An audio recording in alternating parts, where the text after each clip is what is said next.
estamos en nuestro catecismo, que ustedes lo pueden obtener de manera digital, y también a la pregunta número 20. Y hoy cerramos el primer tercio del catecismo, que como todos los catecismos en la historia de la Iglesia cristiana, siempre se apoyan en la doctrina de la Santísima Trinidad.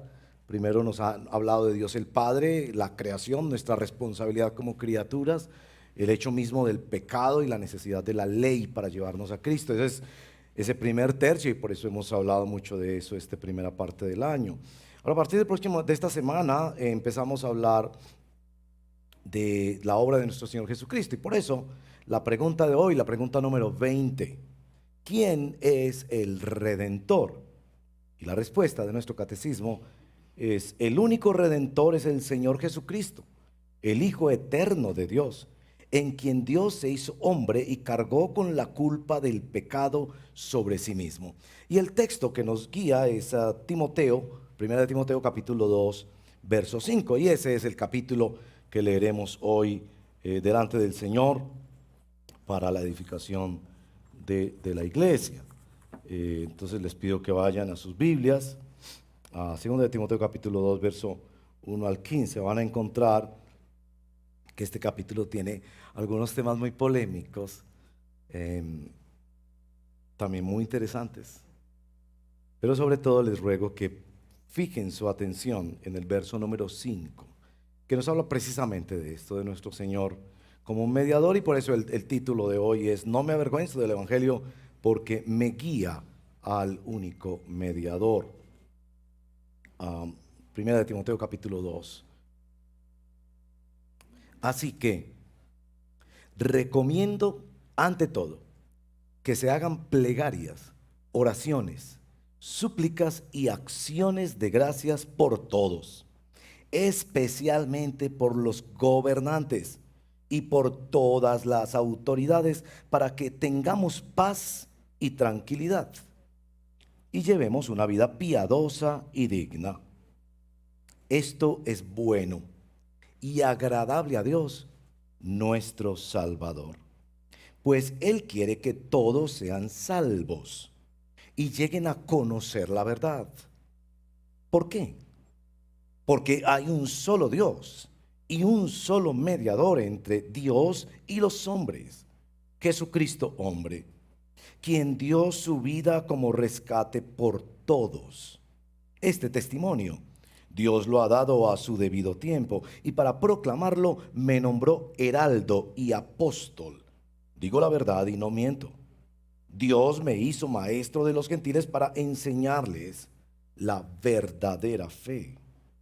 Quiero, pues, que en todas partes los hombres levanten las manos al cielo con pureza de corazón, sin enojo ni contiendas.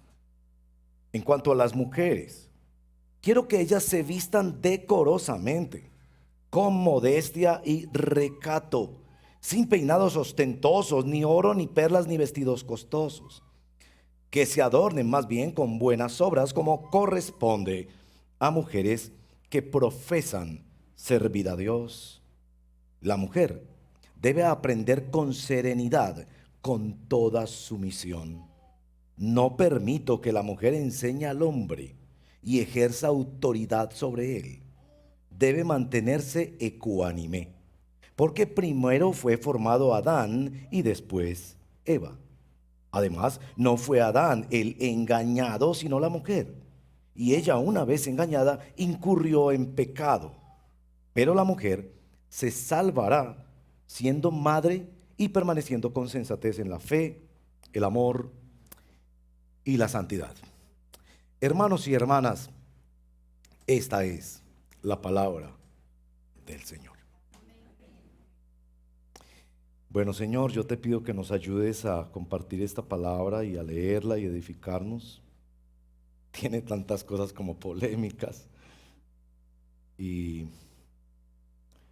siempre confiamos en el poder sobrenatural de tu palabra, en el poder de tu evangelio para traernos salvación y santificación, en el poder sobrenatural de tu palabra para cambiarnos las grabaciones internas que son destructivas, que nos alejan de ti. Queremos leer esta palabra también con la radicalidad de discípulos que creemos que nuestra felicidad es obedecerte a ti. Ayúdanos, Padre, te lo pedimos en el nombre de Jesús nuestro Señor. Amén. Bueno, yo sé que hay muchas cosas ahí que les han llamado la atención, pero sobre todo, el centro, el corazón de este capítulo es el verso 5. Entonces, miren que dice que hay un solo Dios y un solo mediador entre Dios y los hombres, Jesucristo, hombre. Esto del mediador, nosotros tenemos cierta ambivalencia ante el tema de la mediación, de tener un intermediario, una palanca. Nosotros somos una cultura de palancas y tenemos cierta tendencia a querer ser de esa palanca, pero también a rechazar ese estilo de rosca. Por un lado, rechazamos que nuestra cultura sea de eso porque así nace la corrupción, pero por el otro lado decimos que lo malo de la rosca es no estar en ella. Bueno, ese tema de la cultura de las palancas, yo les voy a contar una anécdota. Yo pues conozco más o menos la cultura colombiana, más o menos, pero conozco un poquito de la cultura de otro país donde yo también viví, que es Canadá. La cultura canadiense no tiene una cultura de tantas palancas como la nuestra. Entonces yo en una ocasión necesitaba hablar con el rector de un colegio cristiano, muy bonito, muy bien organizado, por ese tema de los intercambios de muchachos de nuestras iglesias que querían ir allá, en fin, esas cosas. Entonces, claro, como yo soy hijo de mi cultura, yo me acordé que en ese colegio, yo hasta había predicado en ese colegio, cuando empezaron una iglesia en este colegio. Pero hoy en día, hace pues un pocos años que ocurrió lo que les voy a narrar, lo que les estoy narrando, esa iglesia creció hasta ser una iglesia muy bonita, muy grande, muy bien administrada, preciosa congregación, y compraron el lote enseguida de la iglesia. Entonces, aquí está la iglesia muy grandota y aquí está el colegio. Entonces yo pensé como buen colombiano, yo necesito hablar con el rector del colegio. Yo no lo conozco, lo habré visto por ahí en un pasillo, pero yo no lo conozco. Pero yo sí soy muy amigo del pastor de esta iglesia. Entonces los que se van para la oficina del pastor. Y claro, uno empieza con ese tono así. No, mira que es que yo necesito hablar con el rector del colegio. Y yo entiendo que tú eres muy amigo de él, ¿no? Entonces, bueno, es para esta situación, a ver si él nos colabora. Yo esperaba que él inmediatamente me dijera, no, Diego, pues a la colombiana, no, no, Diego, no te preocupes. Telefonacito aquí, oye, mira. O que me dijera, no, venga, vamos, y yo lo acompaño y vamos a reunirnos con él. Y no, no. Me dijo, no, Diego, muy fácil. Vea, en la entrada hay una cosa que se llama secretaría. Usted le dice a la secretaria que pues que si por favor le planea de pronto una cita con él y habla con él. Tenemos esa cuestión con la mediación. Pero por el otro lado reconocemos que países en guerra necesitan mediaciones, negociadores, pacificadores. Nuestro texto nos informa que en razón de nuestro corazón corrupto y nuestra enemistad intrínseca con Dios, nosotros necesitamos un mediador. Tenga mucho cuidado con pensar que usted se puede acercar a Dios sin un mediador. Esa es una idea vaga y peligrosa. Acercarse así nomás a Dios. Pueden ocurrir dos problemas muy graves. Lo primero es que usted se terminará acercando a una idea falsa, imaginaria, antropocéntrica, desorientada, lejana de quien es verdaderamente Dios. Usted necesita un mediador. Lo segundo, muy peligroso, que va a pasar si usted se acerca sin un mediador, es que se acercará solo para juicio. Usted necesita un mediador porque necesita un redentor Usted necesita a alguien que venga entre usted y Dios a ser el árbitro imparcial, el intermediario, el intercesor, el componedor. Por eso en el corazón de este texto está este asunto fundamental de la fe cristiana. Solo es posible acercarse a Dios. Hay un camino, una verdad y una vida, pero nadie viene al Padre si no es por medio de nuestro Señor Jesucristo. Entonces, bueno, vamos a hablar de la necesidad de un mediador. Eso será la primera parte de lo que les hablaré. Pero, sin duda, nuestro texto, desde ese corazón del verso 5 que nos informa que necesitamos un mediador, desprende en la manera que lo hace San Pablo, inspirado por el Espíritu Santo en sus epístolas, unas implicaciones muy claras para nosotros de cómo relacionarnos en particular con la autoridad, si es que tenemos a nuestro Señor Jesucristo como mediador. Eso será nuestro tema. Bueno, primero la necesidad de un mediador. Nuestro texto nos dice, evocando Gálatas capítulo 3 verso 20, que en una mediación hay dos partes, pero que Dios es uno y que es Dios el que ha tomado la iniciativa de este pacto, de esta alianza, de este acercamiento solo posible por Jesucristo, que necesitamos un mediador que sea Dios.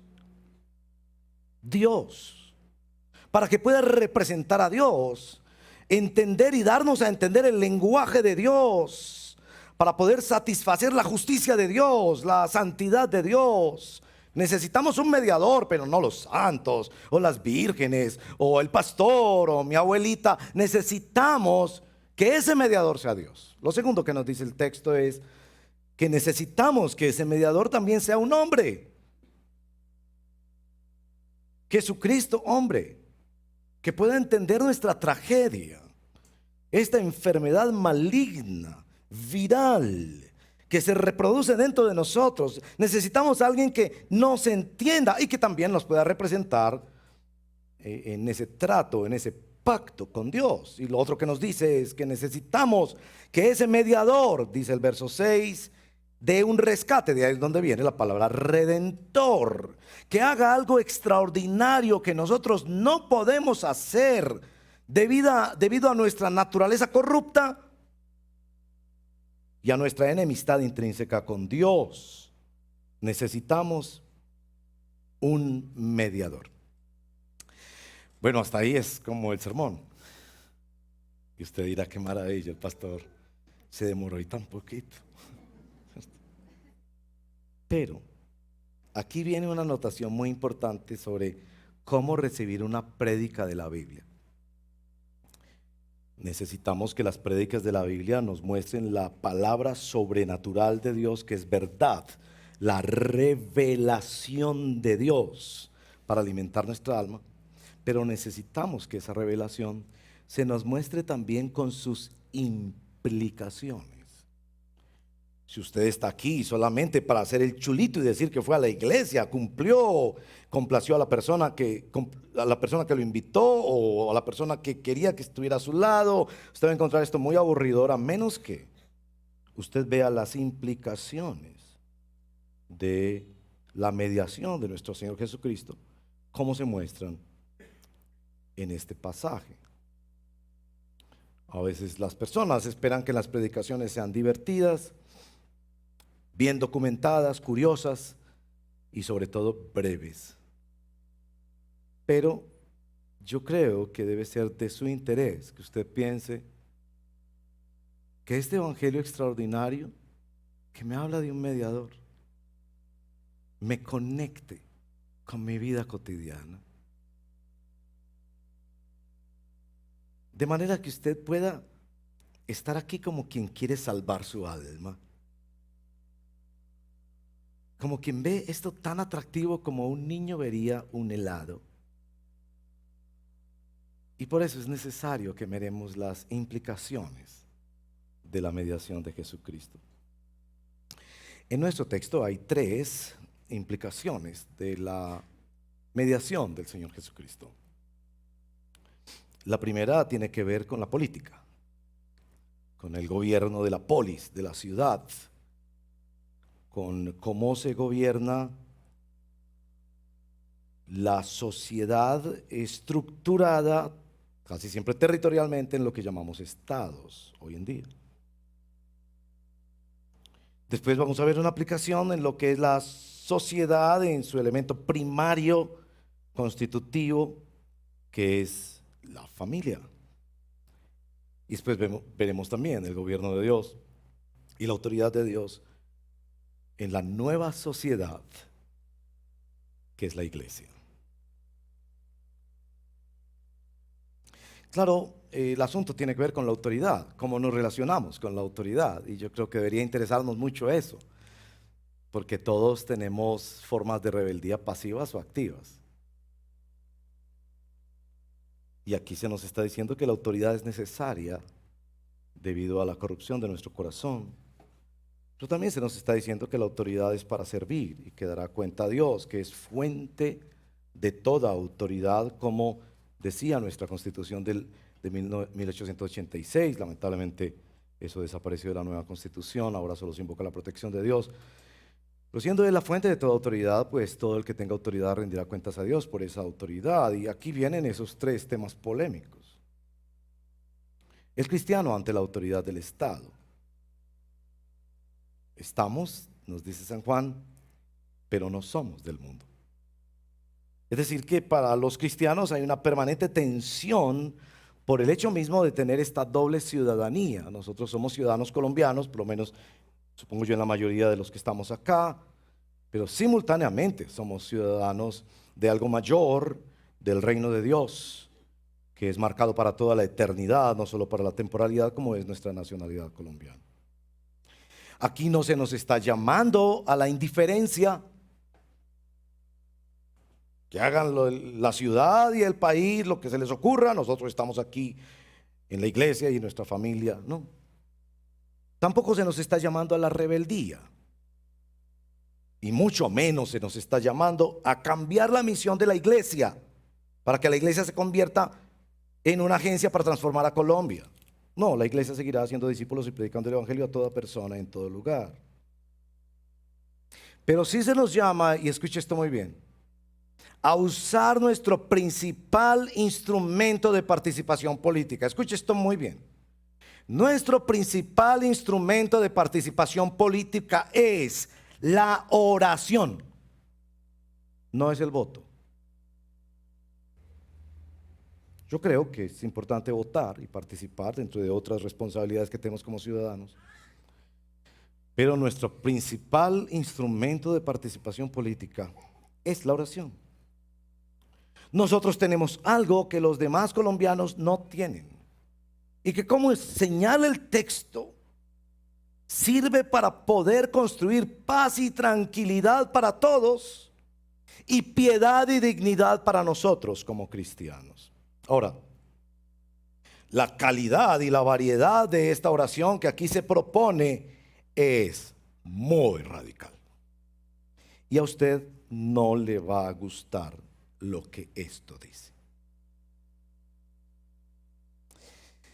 Este texto está escrito para la iglesia que pastoreaba Timoteo, que es la iglesia de Éfeso, esa ciudad que todavía se conserva bastante bien para ser ruinas antiguas, ciudad brillante, destacada, con una de las bibliotecas más prestigiosas de toda la antigüedad,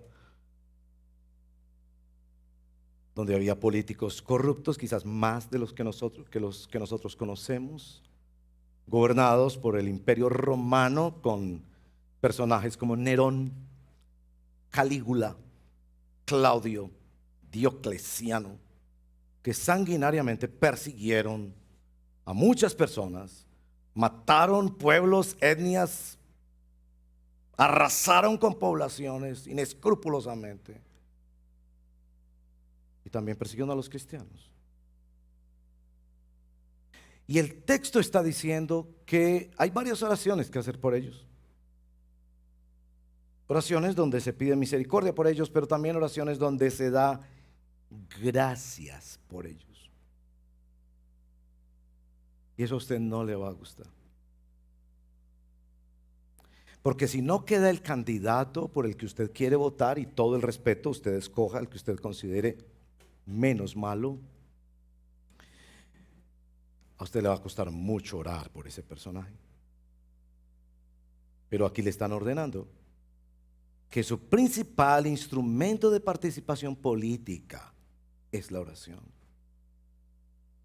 De tal forma que ya aquí hay una aplicación al decir, hay que orar a pesar de. Si sale elegido el candidato que consideras el menos malo, por eso votaste por él, debes orar sabiendo que te defraudará. Muchas de esas promesas no las cumplirá. Y mucha de la corrupción que él hoy denuncia, de ella se contaminará. Y aún así el Señor te dice, ora por él. Si no sale elegido el candidato que tú consideras el menos malo, sino que sale elegido otro que tú consideras más malo que el que tú preferiste en el voto, también se te ordena que has de orar por él. Y noten que la forma en que categoriza la oración invita sutilmente a que nosotros como ciudadanos no renunciemos a ser veedores del Estado, a ser supervisores del Estado. Es decir, vamos a tener que contemplar lo que hacen nuestras autoridades y decir, aquí se equivocó. ¿Qué debemos hacer entonces? Orar por misericordia. Y tenemos que ver lo que hacen nuestros gobernantes y decir, aquí acertó. Y debemos orar dando gracias a Dios. Yo sé que eso no te gusta mucho, porque tú y yo estamos contagiados de esa polaridad con la que están jugando hoy en día con nuestras emociones a través de las redes sociales. Pero ahí está. Ya que nuestro mediador es Jesucristo y que su mediación no es solo para efectos de nuestra salvación, sino para efectos del gobierno de nuestra vida, nuestro mediador, nuestro intercesor, el árbitro de nuestra vida nos ordena orar. Y nos dice nuestro principal instrumento de participación política y ciudadana en favor de Colombia es la oración.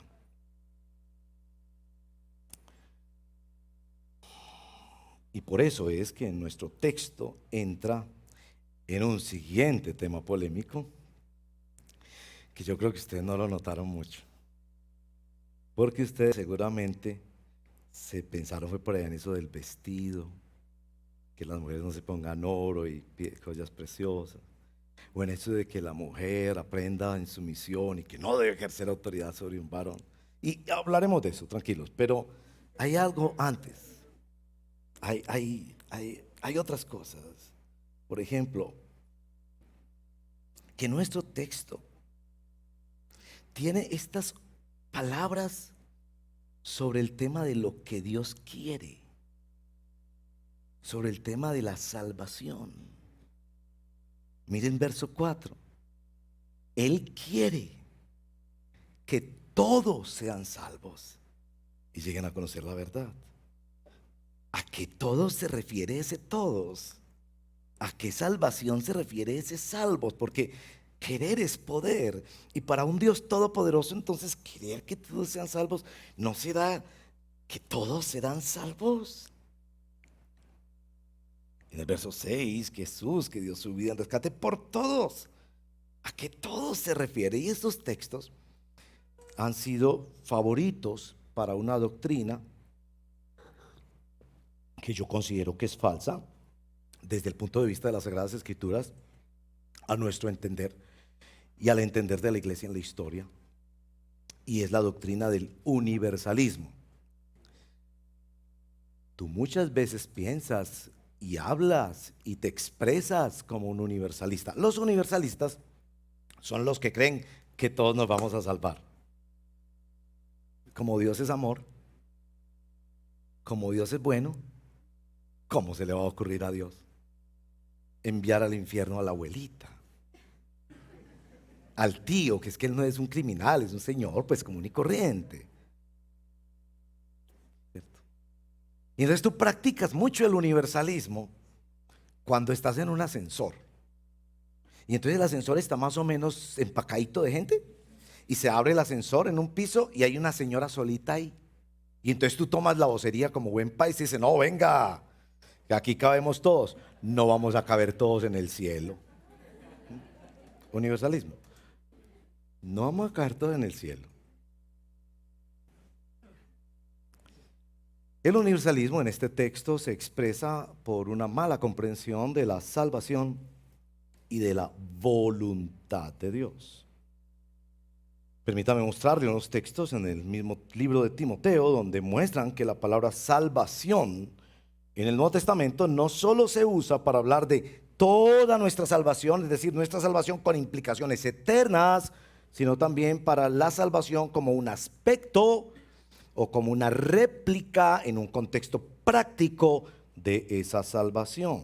En el capítulo 1, verso 15, este mensaje es digno de crédito y merece ser aceptado por todos. Pablo, siempre repasando el Evangelio, que Cristo Jesús vino al mundo a salvar a los pecadores, de los cuales yo soy el primero. Cristo Jesús, ¿a qué vino? Cristo Jesús a salvar a los pecadores. Aquí en el verso 4, Dios quiere que todos sean salvos. Y en el verso 15, miren pues, la mujer, ¿cómo se salva la mujer? Siendo madre. En el capítulo 4, en el verso 10, ya empieza a darnos un poco más de luz.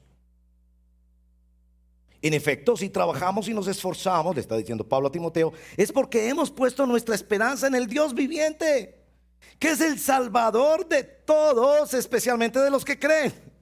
Salvador de todos, pero de una manera especial. Parece que está usando la palabra salvación en diferentes acepciones, pero especialmente el verso 16. Está diciendo Pablo a Timoteo, ten cuidado de tu conducta y de tu enseñanza, una responsabilidad fundamental del predicador, cuidar muy bien su enseñanza. Persevera en todo ello, porque así te salvarás a ti mismo. Pablo le está diciendo a Timoteo que él se salvará a sí mismo. ¿Dónde está la gloria de la soteriología bíblica, de la doctrina de la salvación? Que somos salvos solamente por la fe en Cristo Jesús, que solo Él es Salvador. Nosotros no podemos hacer nada para nuestra salvación. ¿A qué se refiere Pablo? Y además dice, y que te salvarás a ti mismo y a los que te escuchan. Pablo le está diciendo a Timoteo que va a salvar él a la iglesia. ¿Acaso es que Timoteo se iba a crucificar? ¿Acaso es que Timoteo es el Hijo de Dios para poder ser el mediador? Bueno, esto muestra que se usa la palabra salvación para referirse a un aspecto de la salvación o a una parte relacionada con ella.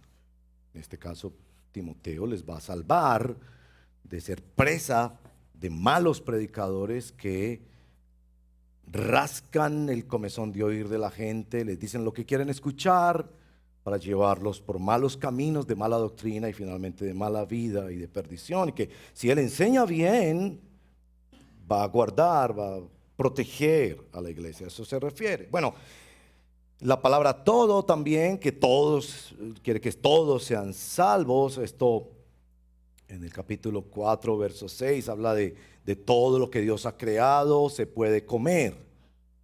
Todo, es decir, todo es todo. Si podemos comer carne humana, podemos comer hongos venenosos, todo es todo.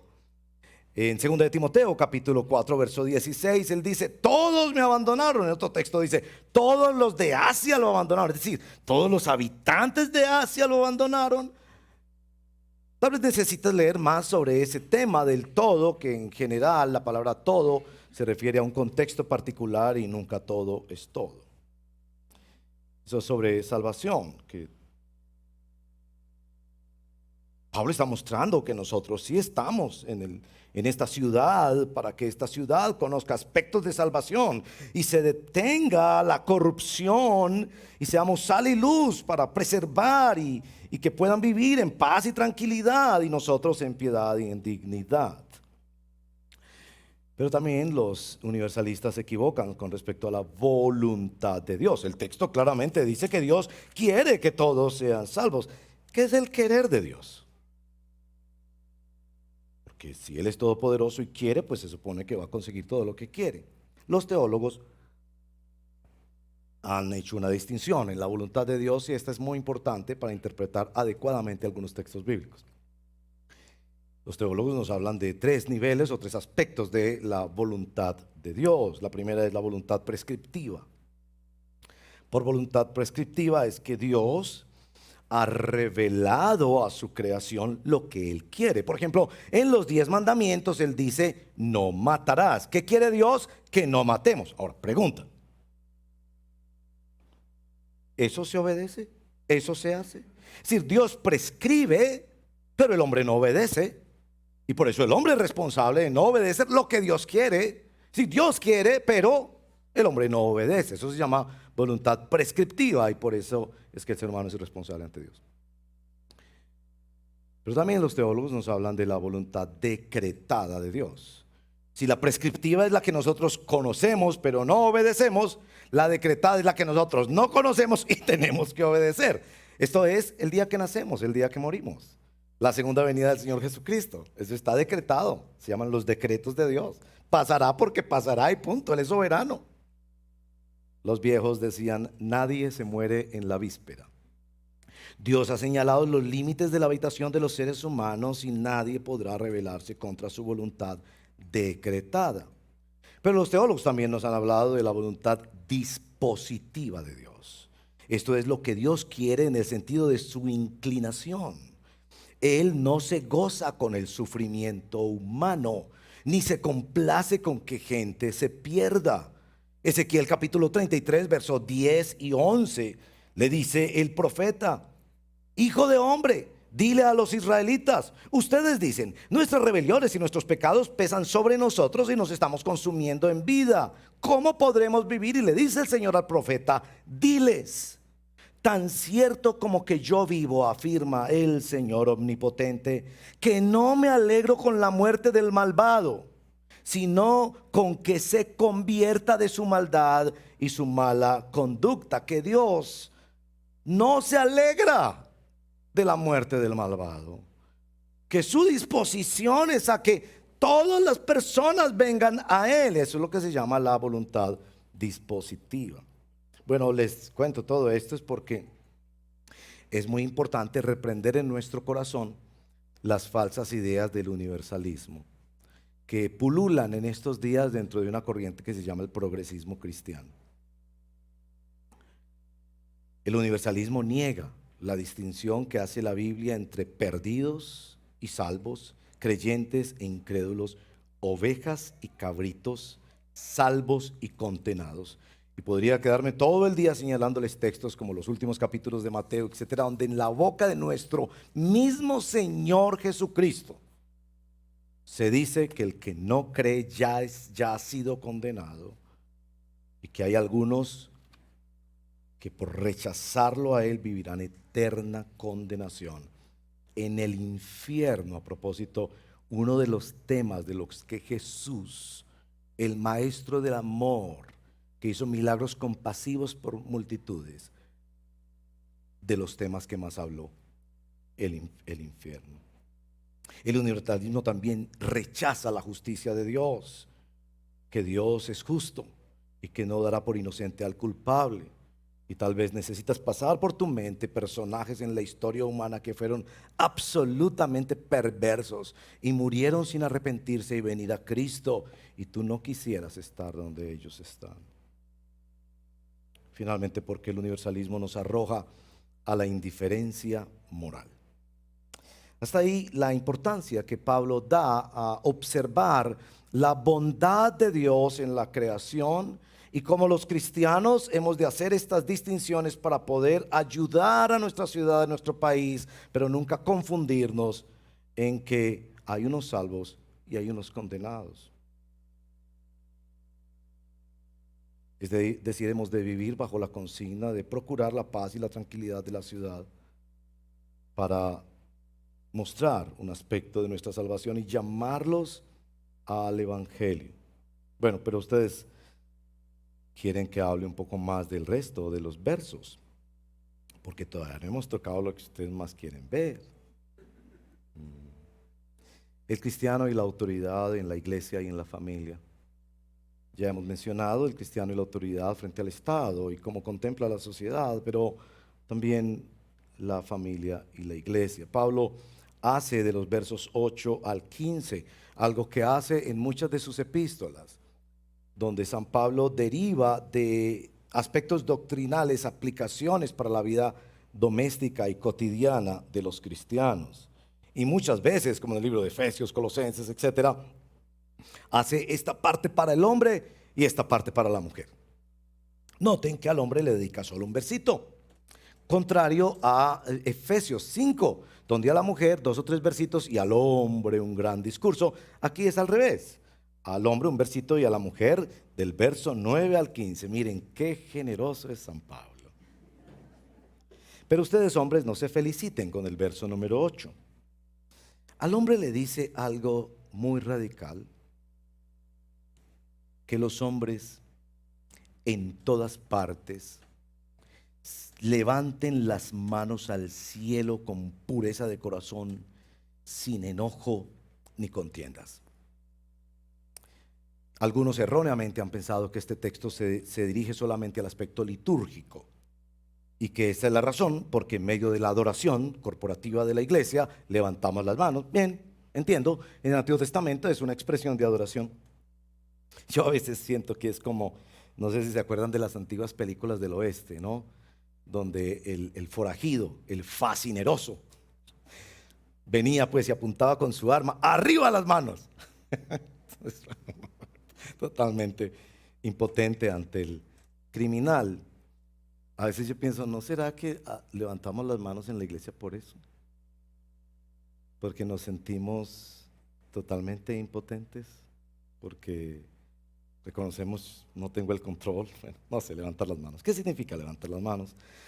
Yo creo que tiene mucho más que ver que un aspecto litúrgico. Recuerden, en el contexto nos está mostrando que la mediación de nuestro Señor Jesucristo tiene implicaciones reales y cotidianas para nuestra participación en una sociedad, estado donde nosotros participamos, de la cual somos ciudadanos. Y tiene ahora implicaciones también para la iglesia y para la familia. Esto es, este texto, verso 8, se refiere al liderazgo de los varones. Que se levanten los hombres. Yo me acuerdo cuando yo era niño. Yo no recuerdo todos los detalles, tal vez debo preguntarle a mi papá en estos días que hablo tanto con él del pasado. Pero sí recuerdo como niño que él nos escondió debajo de una mesa, porque había un hombre tirándole piedras a la casa y quebrando los vidrios y todo. Y nosotros con mi mamá asustaditos de los 4 pollitos ahí. Y mi papá se levantó. Y ustedes recuerdan, ¿no? Cuando uno es niño y ha tenido la gracia de tener un papá al lado, uno lo ve como, wow, mi papá poderoso y tiene todo el dinero del mundo y la fuerza y la sabiduría y todo eso. Y mi papá se levantó y cogió el machete y salió a enfrentar. Parece que era un hombre más bien con problemas mentales, hasta donde pudimos más o menos entender después. Algo le dio la locura, no sé por qué, ahora tengo que averiguar, después les cuento. Pero yo pensaba, en mi casa hay un hombre. Y eso es lo que te quiero decir. Bueno, no hubo heridos, no. Parece que pues ahí como que apenas le mostró el machete, pues como que se calmó. Como los hombres somos así, apenas le muestran a uno. Ahí sí pues ahí como que se acaba toda la hombría. Pero ¿por qué les cuento esto? Porque yo creo que aquí sí hay un asunto de un llamado al liderazgo masculino. Que la autoridad en la iglesia y la familia es en primer término un asunto masculino. Miren, en el huerto del Edén, Eva enfrenta a la serpiente, es engañada, vamos a hablar de eso ahorita. Pero ¿a quién se llama en primer término a cuentas? Adán. Él es el gerente de la empresa. Él es el que tiene que primero poner la cabeza. Pero hermanos y hermanas, ¿qué está pasando en tu familia? El manejo financiero, la disciplina de los hijos, el uso del tiempo, la ternura, el cuidado, la oración. Se la estás dejando a tu esposa. Y tú estás siendo como buen paisa el que lleva el mercado a la casa. Qué lindo, qué lindo. Y entonces, como lleva el mercado a la casa, se siente con el derecho de poltrona toda la tarde viendo Netflix. Y el niño gritó y se peleó con el otro. Vaya, mijita, y encárguese usted, porque yo traigo el mercado a la casa. Y ustedes pensaban que ese verso 8 era que Pablo los estaba favoreciendo a ustedes. No, señor. Pablo está diciendo: levántate moralmente con pureza y carácter. Protege tu familia. Ejerce la autoridad en tu casa. Ponte los pantalones. Ahora yo les digo eso pues así enérgicamente porque yo soy muy dramático. Pero es para que ustedes, señoras, se acuerden que lo que el texto bíblico está diciendo a los hombres es en serio. Seremos primero llamados a cuentas. Pero sí, está bien. Le habla a las mujeres. La clave para entender este asunto de las mujeres en este pasaje está en el verso 12. Y en una palabrita que los estudiosos pues usan una palabra muy estilizada que no se las voy a decir, para decir estas palabras en la Biblia que aparecen una sola vez. Este es el caso. Entonces no tenemos el recurso principal de exégesis, de interpretación bíblica, que es el que la Biblia se interpreta a sí misma. Entonces cuando encontramos un término, lo queremos entender, vamos a otros lugares, primero en el mismo capítulo, en el mismo libro, en el mismo autor, en el mismo testamento, en toda la Biblia, para entender qué es lo que Dios nos quiere revelar a través de esa palabra. Pero aquí no tenemos esa ayuda. Lo que los estudiosos sí admiten es que esa palabra tiene que ver con autoridad. Ahí, en el verso número 12, se traduce, esta es una sola palabra, ejerza autoridad sobre él. Yo prefiero la traducción usurpar la autoridad. Porque la idea de la expresión es que la autoridad se inicia en ella y la pone bajo su propio criterio. Y Pablo está diciendo eso: yo no lo permito, porque así no es. Yo sé que ustedes conocen y defienden seguramente iglesias o ministerios donde hay pastoras, etcétera, etcétera. Yo me siento responsable de interpretar las escrituras para esta congregación. Más allá de esta congregación, mi respeto, cada maestro bíblico le dará cuentas a Dios de lo que enseña. Pero evidentemente Pablo está diciendo que la autoridad es un asunto primariamente masculino y que el hombre debe ser la primera autoridad en su casa y en la iglesia. Ahí pues tienen unas respuestas para algunos de ustedes que preguntan pues algunas cosas sobre nuestra iglesia. ¿Por qué? ¿Por qué es así? ¿Es porque la mujer no es importante? ¿Es porque la mujer no es una hermana en la fe coheredera de la gracia de la vida? ¿No es porque ella es inmadura o es como un niño? No. Es porque así lo diseñó Dios. Dios diseñó un cuerpo varonil distinto a las mujeres para que los hombres vamos a la guerra y protejamos a nuestras mujeres cuando sea necesario. Y Dios diseñó un cuerpo de mujer capaz de maternidad. Y yo pienso que ahí tiene que morir el igualitarismo. Yo no espero ver marchas de hombres en Medellín protestando que por qué no les han dado a ellos la maternidad. Bueno, yo creo que eso nunca se va a ver. Y a las feministas yo les digo, bueno, yo no las he visto nunca marchando porque ustedes se jubilan a los 57 y no a los 62 como los hombres. No que quieren ser iguales pues. Pero yo les voy a decir, no, es que no son iguales. Está bien que se jubilen a los 57, ojalá se jubilen a los 50.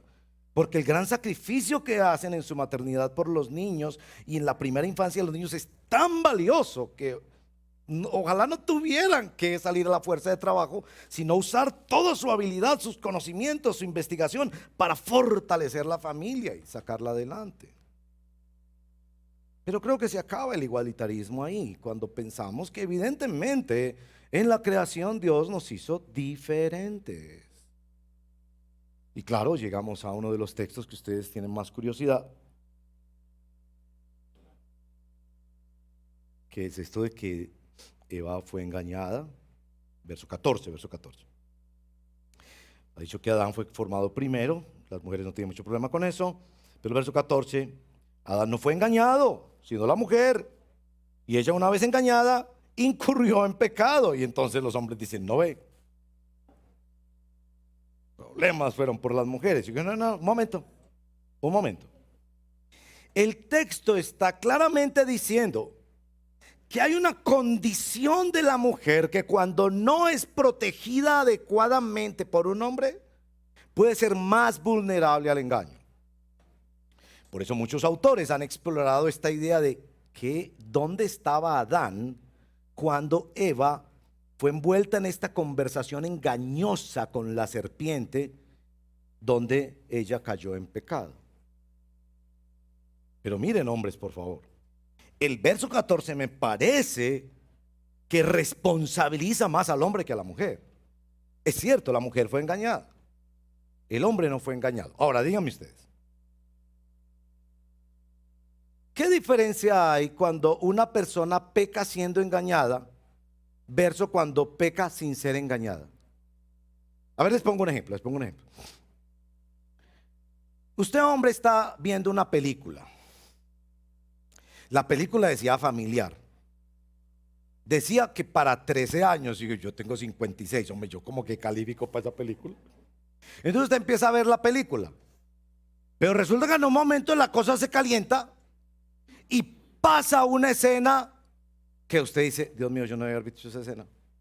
Me metió cosas en la cabeza, me sembró maldad, me sembró la indignidad del cuerpo femenino, me sembró la lascivia, Dios mío, no, y claro, como usted es un buen cristiano, usted inmediatamente apaga el televisor, le tira una piedra al computador y todo lo demás, pues usted es un buen cristiano, ¿no? Saben, a propósito, en uno de estos castillos donde a Martín Lutero lo metieron preso por el tema de la reforma, ¿no? En los comienzos del siglo XVI, hay una mancha en la pared. Y lo que cuentan los historiadores, yo sé que algunos historiadores dicen que eso es un poquito especulativo, que no es muy claro, pero es lo que cuentan los historiadores, porque la mancha está todavía ahí cuando usted visita esos lugares. Que él estaba en su oración y algún pensamiento el diablo le tiró como dardo de fuego, y que él ha cogido la cosa de tinta. Recuerde que en esa época no habían lapiceros, era plumitas con tinta, y arrojó la cosa contra la pared y quedó la mancha ahí. Bueno, es que hace más o menos lo mismo que Martín Lutero con el televisor, lo tira tan. Pregunta, ¿pecó? Sí. ¿Vio algo que no debió haber visto? ¿Fue engañado? Sí, fue engañado. ¿Pecó? Fue engañado. Ahora, la otra escena. El hombre empieza a buscar películas para mayores de 18. No fue engañado. Él sabía que se estaba tirando por el abismo de la lascivia y se fue a mirar. ¿Ustedes ven una diferencia en las dos cosas? Eco. La mujer es engañada por la serpiente, pecó, es engañada. ¿Y el hombre qué? ¿No es que el Señor disciplinó también a Adán y le mostró que él también había pecado y lo disciplinó en primer término? Entonces no piensen ustedes, hombres, en el verso 14, ay no, nos sacaron el limpio. ¿Nos sacaron el limpio? Bueno, ya les dije que el texto del verso 15 que dice que la mujer se salvará siendo madre, creo que es otra vez en este mismo contexto, que la mujer, por sus características particulares y su relación por la autoridad, encuentra una maternidad mucho más sana para su propio proceso de crecimiento. Yo sé que hay excepciones a eso, una mujer que no es casada, una mujer que Dios no le permitió tener hijos biológicos ni hijos adoptivos, etcétera. Está bien. Bueno, yo creo que ustedes también van a tener la preocupación por el verso 9, ¿cierto? Porque entonces ahí los señores van a decir, ay, no ve, mija, que su peinado no sea Ostentoso. Bueno, lo del peinado se acepta, pero ni oro ni perlas. ¿Y yo que le pensaba a usted a comprar una argollita de oro en estos días? No ve, ve. Mi amor, yo quería, pero no. Lea el verso 10. Está haciendo un contraste entre dos cosas. No está diciendo que no se vistan y que no se vistan decorosamente, sino que está diciendo que prioricen esto. Y sin duda, hermanas, sin duda, debes revisar tu closet. Es decir, yo sé que esto no debería decirlo yo como varón, pero hay ropa que una mujer cristiana no se debería poner. ¿Y sabe quiénes son los más responsables de eso, queridas hermanas? Sus esposos y sus padres. Porque a veces cuando ves a estas señoras tan mal vestidas en la calle al lado de su marido, yo digo, Señor, ¿no la quiere? Le está ofreciendo, la está ofreciendo en el mercado público de esa manera. Entonces, otra vez, creo que el principio aquí es que tanto en la familia como en la iglesia, el asunto de la autoridad es primariamente masculino, pero recuerden, no se está diciendo de ninguna manera que la mujer no tiene liderazgo o no ejerce autoridad para su liderazgo. Miren el verso 10. Mujeres que profesan servir a Dios, claro, que van a servir a Dios, cuidadas, acompañadas, protegidas por hombres que ejercen la autoridad para servir y para amar. Bueno, unas aplicaciones que les van a ayudar un poquito a los diálogos ahí en el pasillo, en el atrio. En la primera celebración, un hermano me dijo, pastor, a usted lo van a saludar hoy las mujeres. Primero, aquí hay un llamado diciéndote, tú necesitas un mediador. Tú necesitas un mediador. Si no has venido a Cristo como tu Señor y Salvador, no pretendas relacionarte con Dios sin este mediador. Necesitas al Señor Jesucristo. Ven a Él en arrepentimiento y fe. Él es camino, verdad y vida para ti. Si ya eres cristiano, necesitas un mediador para que establezca la autoridad y el arbitrio de Dios sobre tu vida. Aplicación sobre la política.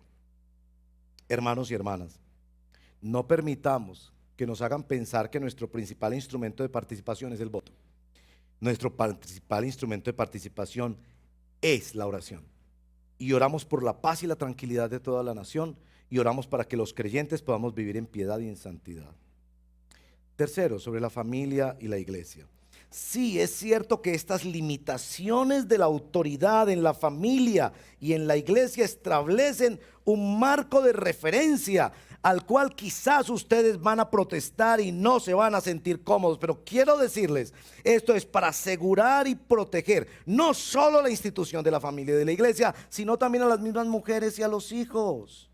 Debemos evaluar seriamente cómo estamos liderando nuestros hogares y cómo estamos liderando nuestra iglesia. Pero también debemos recordar que las mujeres sí tienen liderazgo y servicio dentro de la iglesia, siempre que lo ejerzan bajo el cuidado de sus esposos, de sus padres o de los pastores. Solemos decir en nuestra iglesia que las damas pueden y deben cumplir todo lo que el Señor les ha dado y guiado a hacer.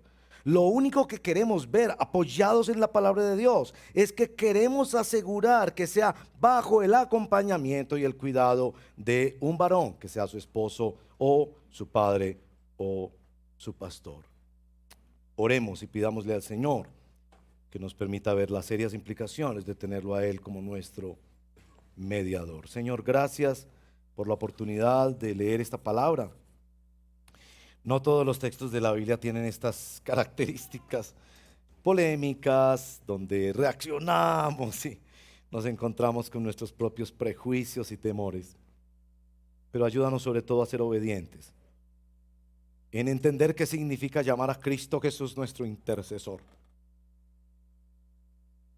Ayúdanos a ser varones que asumimos el liderazgo de nuestros hogares y de la iglesia. Ayúdanos, Señor, a que la autoridad sea ejercida en santidad para amor y edificación. Te lo pedimos, Padre, en el nombre poderoso de nuestro Señor Jesucristo. Amén.